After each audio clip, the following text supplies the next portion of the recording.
At Healthcare Partners Medical Group, our mission is to provide the highest quality of healthcare to each and every patient. With 5 locations in Pahrump, we are local doctors you know and trust. We want to thank you for choosing us. Quality care starts here. Sister Emma D. Guzman visited the St. Therese Mission last Sunday. Emma officiated a healing mass to pray for those who are suffering. The St. Therese Mission held a healing mass on Sunday with Sister Emma D. Guzman. The St. Therese Mission is located off of the Old Spanish Trail, which is also known as the Tecopa Highway. The St. Therese Mission is an environmental and cultural park development. The mission holds Catholic masses, has a large chapel, a columbarium, and will have a restaurant, a playground, and many more attributes. The mission's goal is to be self-sustaining and one of the greenest developments in the world. The project will spearhead special celebrations, cultural, educational, and environmental events that will attract families to the complex. Other visitors and guests to the property are those wishing to get together for wedding celebrations, family reunions, organizational meetings, small conventions, and those who come to pay their respects to their departed loved ones whose cremated remains are located in one of the facility's columbarium niches. Sister Emma de Guzman is a Filipino laywoman, a stigmatist, and a Marian visionary. She started to receive her spiritual and mystical gifts in 1991. According to her biography, Emma experienced mystical apparitions from the Virgin Mary, Jesus Christ, and a number of saints and angels. She also received messages in different languages, though she only understands English and Tagalog. For 9 years, she suffered all the wounds through the passion of Jesus Christ, according to her biography, and on many occasions, Emma viewed the souls in purgatory, experienced the phenomenon of bilocation, which is roses coming from her chest, oozing oil, odor of sanctity, and manifestation of gold dust, as well as the ability to read souls, to relieve human suffering of the soul and the body. Emma leads a healing service by praying to each person individually. For more information on the St. Therese Mission, you can go to their website. This is Deanna O'Donnell for News 46. Amateur radio operators come in all shapes and sizes, from young to old. And it's not only a fun hobby, but it can be a life-saving one as well. If you're interested in finding out how to get your ham radio license, Jerry Fugi explains. We've got what we call a ham study class. We used to call it a ham cram, and everybody thought cramming was a little obnoxious or whatever, so we changed it to ham class, and it's for the entry-level technician class, and it's coming up the 9th of March. It's going to be from 8 until noon at 1510 Siri Lane. And what we do is you have to get the study material and go through it. However, what we do is go through the questions and answers. And it's a 35-question test, of which you can miss 10. And usually we've had about a 90% success rate. And again, it's the entry level. The ham radio, you get licensed. At that time, you can, again, after that, once you get your books and stuff, contact myself at 727-9524 or Stephen Bird at 513-8632, and we can give you further information if you need it. If you need questions to study, you can go on the ARRL.org website and look up the technician class study material, and then you can go on the QRZ.com website and actually take practice tests. What's some of the benefits of being a ham radio operator?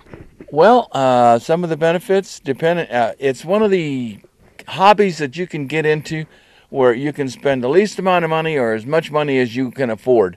And some of the benefits is we work with emergency services throughout the world, not just in the United States. I've had my radio and used it in Austria.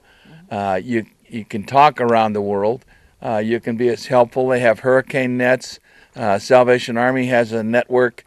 We handle traffic and messages during emergencies. Sometimes we are the only link in emergencies for communications. And what's the age limits for becoming a ham radio operator? There is no age limit. We've had operators as young as 10 years old get licenses. We've had blind people get their licenses. They make a braille for those. Or what we do is if you have problems reading, they will read the questions and answers to you, and all you have to do is supply the correct answer. A free self-defense class will be held in March for women.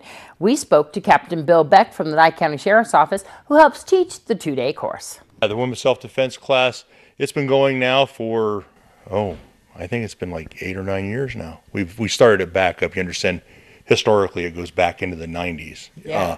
But we started it back up and have been teaching regular for 8 or 9 years now. And getting ready to start back up, we always take a break around the holidays because participation falls off in preparation for holidays and things. And so with scheduling, March 9th and 10th will now be the first classes for 2013. If people like to attend it, how can they do that? They need to get a hold of Denise Pilkington with Homeland Heroes, 513-8636. I'm not sure how many people have already enrolled, and so how big the roster is, because we do have to limit class size to make sure we have enough time for everybody and instruction and stuff like that. You guys had this at the Bob Roode Community Center. The location is now to be announced. Is it going to go back to the center, or is it going to the fire department like you've had a few times, right? Right. It all depends on the facilities we have available. This should be back at the Bob Roode Community Center, if I recall. But it really depends on the facilities that are available at the time. But it's a good class. It's short on sitting there in classroom instruction, long on hands-on and getting out there and learning the skills and reviewing the skills. Why is it important for women to take this class? Well, everybody has to live in the same world. Everybody has to walk down the street. And you should have an equal opportunity or better opportunity and better skills to protect yourself and defend yourself, because physically or physiologically, women normally are weaker, shorter, less stature than men. So they automatically go in with a deficit. Having these skills helps equal the playing field. Saturday is the learning phase. Again, we have a short period of classroom instruction and then a lot of hands-on and striking and drills that we do with the women. And then Sunday, after a review, I get into what we call the red man suit, and I get suited up and they get suited up, and we put them into scenarios to develop their situational awareness and get them through the panic and paranoia that would initially be associated with. Since most women, we teach little girls, don't fight.